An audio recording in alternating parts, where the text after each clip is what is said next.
Decide हो गया था ना कि चच्चा का मानसिक संतुलन बिगड़ गया। तेजस्वी ने तो पहले ही कहा था कि चच्चा का मानसिक संतुलन बिगड़ गया, लेकिन फिर भी ना बिहार की जनता को समझ नहीं आया। काहे बिहार की जनता को यह समझ नहीं आया कि जिस इंसान का मानसिक संतुलन बिगड़ गया, हम उसे चुनाव में वोट डाल के जिता रहे हैं, मुख्यमंत्री बना रहे हैं। ठीक है, अब वही चीज है ना, अमित शाह से मिल लिए। मैं तो ये कहूंगी, क्या बरगलत बातें आप बता रही हैं? भाई बिहार का नाम रोशन हो, अपने चाहती हैं? काय में नाम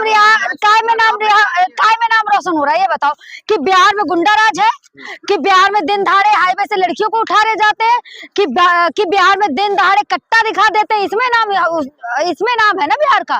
और क्या बात कर रहे हो? और मैं तो नीतीश कुमार को कहूंगी, भैया सीएम थे, मतलब बिहार की जनता का मोदी जी से सौदा कर दिया आपने कि हम 1 महीने तक सीएम रहेंगे, उसके बाद हमें राज्यसभा भेज देना और अपना सीएम बना लेना। वही बात है ना, जहाँ जहाँ बीजेपी का सीएम है ना, वहां वहां बंटागार हो जाता है, चाहे यूपी हो, चाहे राजस्थान हो, चाहे हरियाणा हो। ठीक है, अब बिहार की बारी है। बिहार में तो वैसे भुखमरी रोज। बिहार को संभालेंगे नीतीश कुमार का बेटा निशांत कुमार। कैसी बात कर रहे हो? निशांत कुमार तो कभी सीएम बनने लायक थे ही नहीं चेहरा, कैसे बेवकूफों जैसी बात कर रहे हो? दीजिए, वो जेडीयू में शामिल हो गया पहली बार उनको 80 से 85 विधायक उनको समर्थन दिया है। कौन से विधायक समर्थन? वो विधायक समर्थन दिए है ना जो नीतीश कुमार के तलवे चाटते हैं। ठीक है, वो विधायक उनको समर्थन दिए ना। और निशांत कुमार वही है ना, नीतीश कुमार के बेटे, जिनका नाम काय में आ रहा है, नीट छात्रा के उसमें नाम आ रहा है ना, मर्डर केस में नाम आ रहा है ना, वही निशांत कुमार है ना। इन्हें सीएम बनने कैसे देगी बिहार की जनता? देखा नहीं, नीतीश कुमार राज्यसभा का नामांकन करने गए थे, बिहार की जनता ने ना कार्यालय में घुस के ना खाने के बर्तन गिरा दिए। बिहार का ब्रांड नेताओं में से एक निकल करके आ रहा है निशांत कुमार। अरे ब्रांड नेता अगर देखना है ना, निशांत कुमार से तो अच्छे चिराग पासवान है।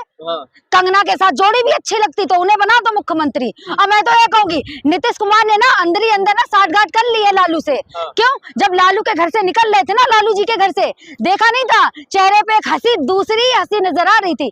मुझे तो ये लग रहा है कहीं ऐसा ना हो बिहार का नया सीएम ना अमित शाह और लालू जी और नीतीश कुमार ने ना मिलकर गठबंधन कर लिया कि भाई हम तुम्हारे बेटे को सीएम बना देंगे कुछ टाइम के लिए, तो कहीं तेजस्वी को सीएम ना बना दे। इस सत्ता परिवर्तन का या यूं कहे तो नीतीश कुमार के हटने का पीछे का वजह क्या है?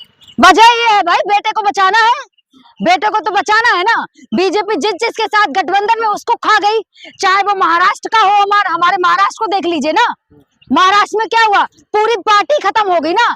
अब तो ये भैया जेडीयू बचा लीजिए, वरना जेडीयू खत्म हो गई अब बिहार से। अब पिछले 60 साल क्या 70 साल तक ना जेडीयू नहीं नजर आने वाली बिहार में। ठीक है, चाहे कितना भी कुछ कर लो। क्यों? क्योंकि नीतीश कुमार से ही जेडीयू थी, कोई और नेता नहीं है जेडीयू में जिसका नाम हो, जिसका डंका बजता हो बिहार में। ठीक है, तो फिर बिहार वासियों को के साथ क्या धोखाधड़ी हुई है?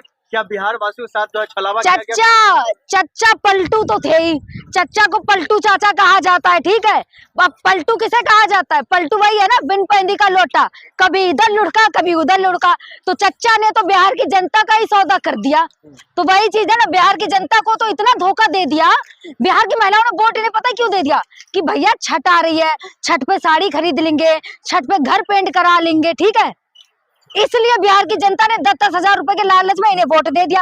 अब रो रही है ना महिलाएं। क्या किया आप लोग जो खामखा उनको बदनाम कर रही है? हाँ, कई बातों में नीतीश कुमार की तारीफ करूंगी। नीतीश कुमार ने ना बिहार को 0 से 1 पे पहुंचाया। ठीक है, नीतीश कुमार ने बिहार की सड़कें बनवाई, नीतीश कुमार ने बेटियों के लिए काम बहुत किया। इसी चक्कर में तो सत्ता में थे। लेकिन अब तो चच्चा का मानसिक संतुलन इतना बिगड़ गया कि चच्चा ये भूल गए बिहार की बहु बेटियों का ही सौदा कर बैठे राज्यसभा जाने के लिए। राज्यसभा इतनी प्यारी थी, मुख्यमंत्री की कुर्सी रास नहीं आ रही थी क्या? हाँ, रास कैसे आएगी? चच्चा का मानसिक संतुलन बिगड़ गया। कभी किसी औरत को गले लगा लेते हैं, कभी किसी को माला पहना देते हैं, कभी किसी का शोल्डर पे हाथ रख देते हैं। तो वही बात है ना, बुढ़ापे पे सटिया गए हैं। सम्मान के तौर पर आप देखिए, आप इनको क्यों दूसरे नजर से आप देख रही है? काय का सम्मान देखे? हमारे यहाँ किसी महिला को ना कोई दूसरा पुरुष ना माला नहीं पहना सकता।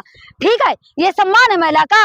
किसी महिला का ना बिना पूछे उसका हिजाब नहीं खेल सकता, ये सम्मान है महिला का।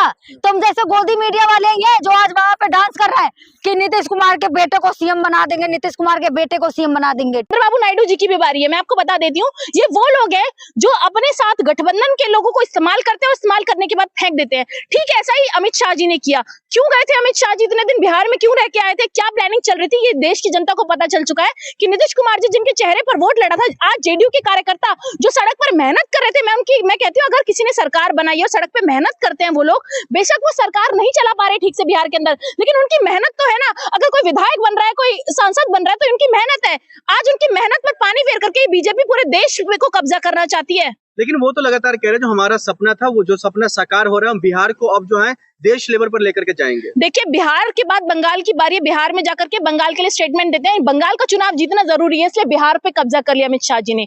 वहां से बंगाल का चुनाव की रणनीति बनाएंगे और बंगाल का चुनाव कैसे लूटेंगे ये पता लगाएंगे। लेकिन उनको पता होना चाहिए कि वहां पर ममता बनर्जी जी हैं जो देश में सबसे मजबूत महिला है, और मैं आज अपने पर्सनल तौर पर कहना चाहती हूँ कि वो सबसे मजबूत राजनीतिक महिला है जो इस देश के अंदर अकेले एक सब पर भारी है। बिहारियों के साथ धोखा हुआ है, बिहार वासियों के साथ धोखा? देखिए, मैं खुद बिहार से आती हूँ, मैं कहती हूँ हमारे साथ बहुत बड़ा धोखा हुआ है। जिन लोगों ने सरकार बनाने में महत्वपूर्ण योगदान हुआ, जनता जनार्दन जो फैसले लेती है, जनता जनार्दन जो जिनका एक एक वोट कीमती होता है, जो वोट देने की शक्ति रखते हैं, आज उस वोट की शक्ति का हनन हुआ है जब भारतीय जनता पार्टी ने नीतीश कुमार जी को सत्ता से बाहर कर दिया। दूसरा सबसे बड़ा सवाल है, कोई व्यक्ति आप सोचिए जिसके पास ताजमहल हो, जिसके पास राजमहल हो, वो जाकर के झोपड़ी में क्यों रहेगा? ये कलयुग नहीं है, ये कलयुग आ चुका है, ये सतयुग नहीं है कि इसके अंदर कोई अपने कुर्सी त्याग देगा। आज वो राज्यसभा जा रहे हैं, नीतीश कुमार जी जिसके अंडर पूरा स्टेट आता है, वो राज्यसभा जाएंगे। उनका जो है नीतीश कुमार राज्यसभा जा रहे हैं, बेटा मुख्यमंत्री के काबिल है, वो मुख्यमंत्री बन सकते हैं बिहार के। देखिए, नीतीश कुमार जी के बेटे को राजनीति का राह नहीं पता।